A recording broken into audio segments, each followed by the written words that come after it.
জয় যিশু।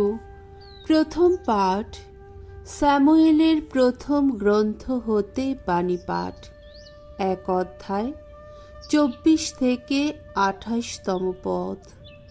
স্যামুয়েলের জন্মের জন্যে আন্নার কৃতজ্ঞতা নিবেদন।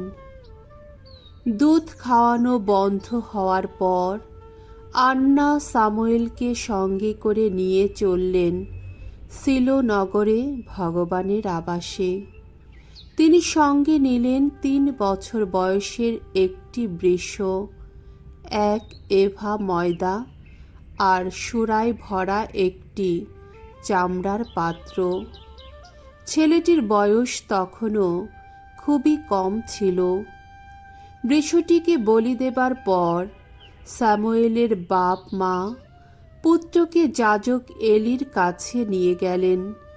আন্না এলিকে বললেন, কিছু মনে করবেন না গুরুদেব, আপনার অস্তিত্বেরই দিব্যি দিয়ে বলছি। গুরুদেব, আমি সেই মেয়ে যে আপনার পাশে এইখানে দাঁড়িয়ে এক সময়ে ভগবানের কাছে প্রার্থনা করেছি। সেদিন আমি এই ছেলেকে পাবার জন্যেই তো প্রার্থনা করেছিলাম।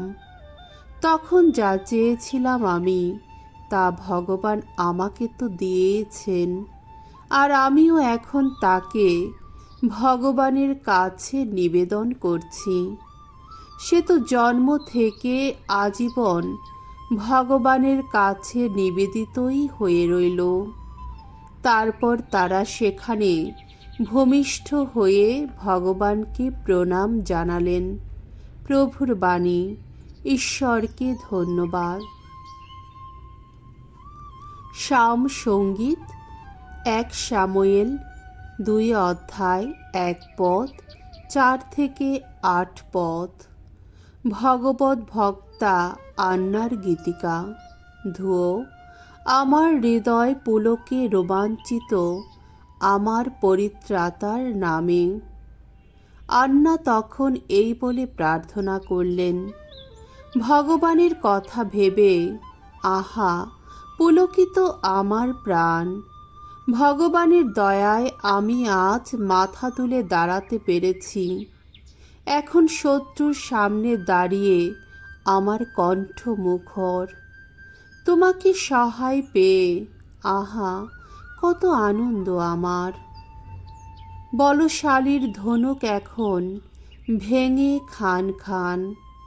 পা টলছিল যাদের, তাদের কোমরে এখন শক্তির বন্ধনী। ভর পেটেই থাকতো যারা, তারাই আজ দুমুঠো খাবারের জন্যে দিন মজুরি করে।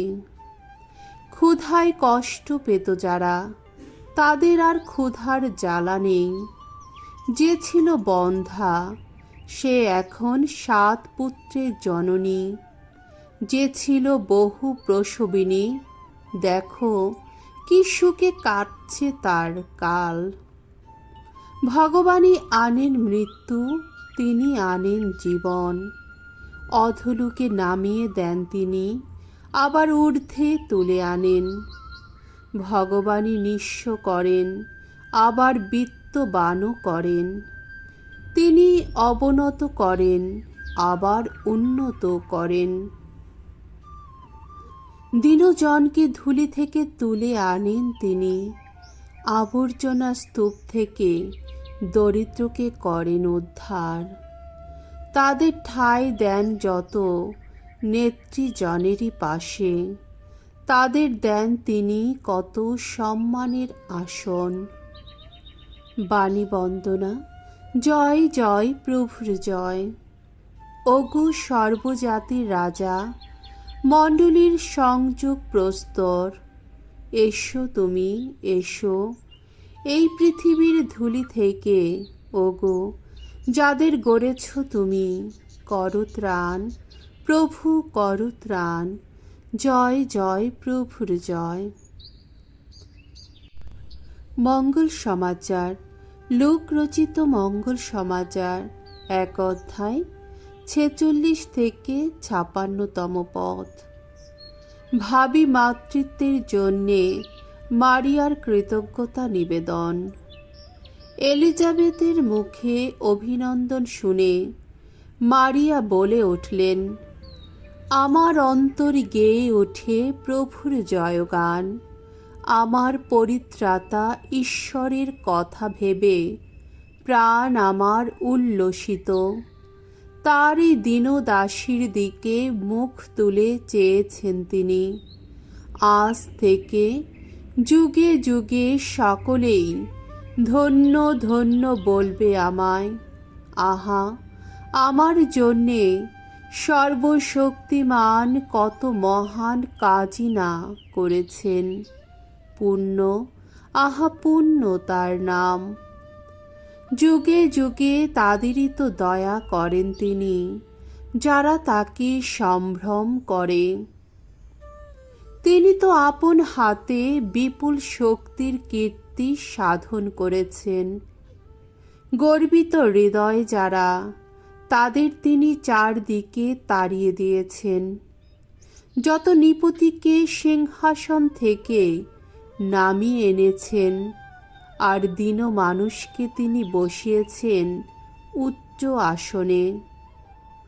ক্ষুধার্তকে পরম দানে পরিতৃপ্ত করেছেন তিনি। ধনশালীকে ফিরিয়ে দিয়েছেন শূন্য হাতে। আমাদের পিতৃপুরুষদের কাছে তার সেই প্রতিশ্রুতি রক্ষা করে তিনি তার সেবক ইসরায়েলের সহায় হয়েছেন। স্মরণে রেখেছেন আব্রাহাম ও তার বংশের প্রতি তার সেই চিরন্তন করুণার কথা। মারিয়া এলিজাবেথের কাছে প্রায় 3 মাস রইলেন। তারপর তিনি আবার নিজের বাড়িতে ফিরে গেলেন। প্রভুর মঙ্গলময় বাণী। খ্রিস্ট প্রভু তোমার প্রশংসা হোক।